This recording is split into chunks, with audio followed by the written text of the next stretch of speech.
चाय पकाओ, जादू दिखाओ, छम छम छम सबको हिलाओ।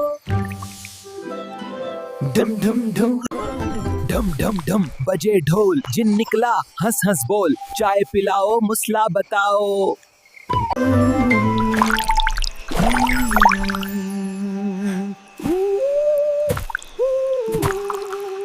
दीनू अपने दोस्तों के साथ तालाब पर मछलियां पकड़ने आया हुआ था।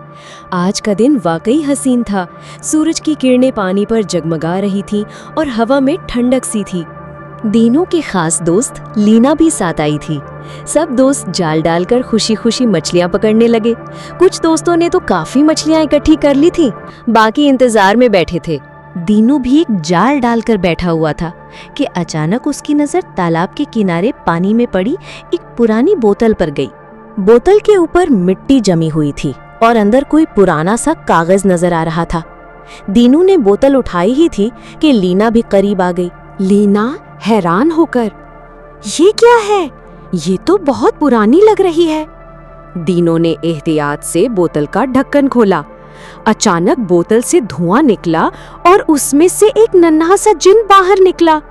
उसके पर तितली जैसे थे और वो खुशी से कह कहे मारते हुए बोला, शुक्र है, आखिरकार मैं आजाद हो गया। वो तेज रफ्तारी से इधर उधर उड़ने लगा, इतनी तेज कि सब बच्चों को बस रंग बिरंगी रोशनियों की लकीरें नजर आईं। बच्चे डर गए और एक दूसरे से लिपटने लगे। अचानक नन्हे जिन ने अपनी शरारत दिखाई। उसने जादू का इशारा किया तो जाल में कैद मछलियां आजाद होकर हवा में उड़ने लगीं और फिर बच्चों के पीछे दौड़ने लगीं। इन्होंने फौरन अपनी जेब से जादुई ऐनक निकाली और आंखों पर लगा ली, फिर जोर से पुकारा। ऐनक वाला जिन हाजिर हुआ हमेशा की तरह, हाथ में चाय का कप जमाई लेते हुए। चाय पिलाओ, मसला बताओ, दीनू ने इशारा करते हुए कहा। जल्दी देखो, ये नन्हा जिन सबको डरा रहा है, कुछ करो वरना गांव में कहराम मच जाएगा। जिन ने मुंह बनाकर कहा, उफ, पहले ही मुझे बच्चे बिल्कुल पसंद नहीं। दीनू फौरन बुरा मान गया। क्या मैं भी तो एक बच्चा हूँ, मतलब मुझे भी पसंद नहीं करते? जिन ने घबराकर हाथ जोड़ दिए। जिन, नहीं नहीं, माजरत, मेरा मतलब इंसानों के बच्चे नहीं बल्कि जिनों के बच्चे, वो बहुत ही शरारती होते हैं। अच्छा ठीक है, अब ये नन्हे जिन का कुछ करो। जिन बोला, हमें पता करना होगा ये आया कहाँ से है। दीनू ने बोतल निकाली और उसके अंदर से पुराना नक्शा बाहर निकाला। जिन ने नक्शा देखा और आंखें सिकेड़ कर बोला, अरे ये तो मुझे चांद का नक्शा लग रहा है। दीनू बोला, ये तुमने उल्टा पकड़ा हुआ है। लीना, तुम कुछ मदद करो। लीना ने कहा, लाइब्रेरी में पुराने नक्शे हैं, उनसे कुछ मदद मिल जाए तो। सब लाइब्रेरी जाते हैं। लीना पुराने नक्शों की मदद से बताती है, ये तो बादलों के जजीरों की तरफ रास्ता जा रहा है।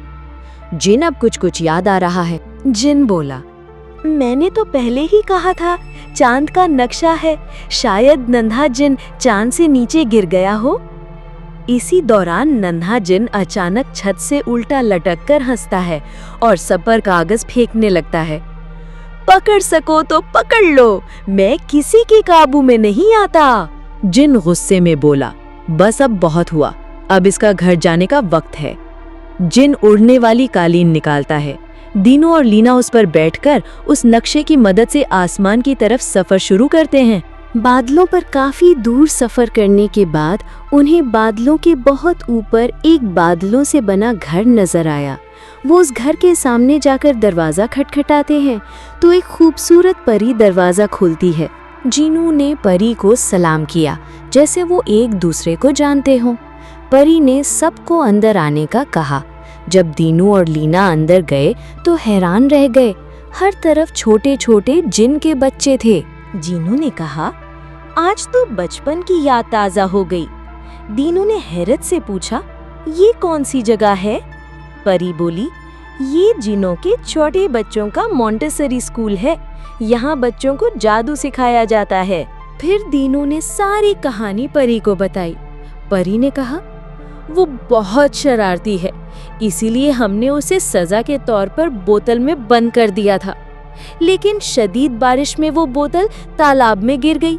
अब उसे दोबारा कैद करना पड़ेगा। दीनू ने पूछा, कैसे?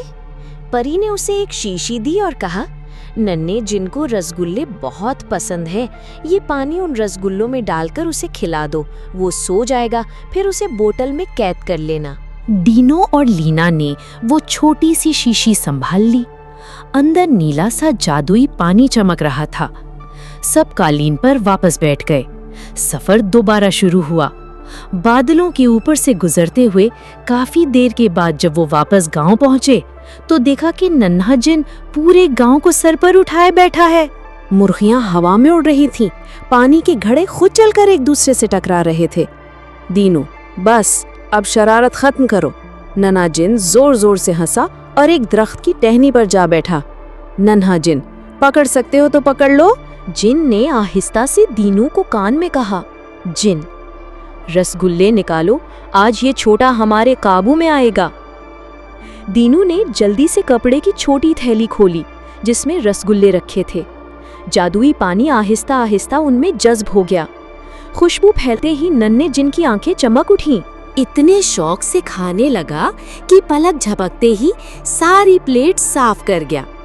खाते ही उसकी आंखें बोझल होने लगी।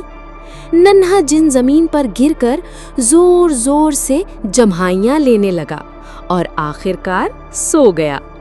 जिन ने झट से बोतल निकाली और एक लंबा सा मंत्र पढ़ा।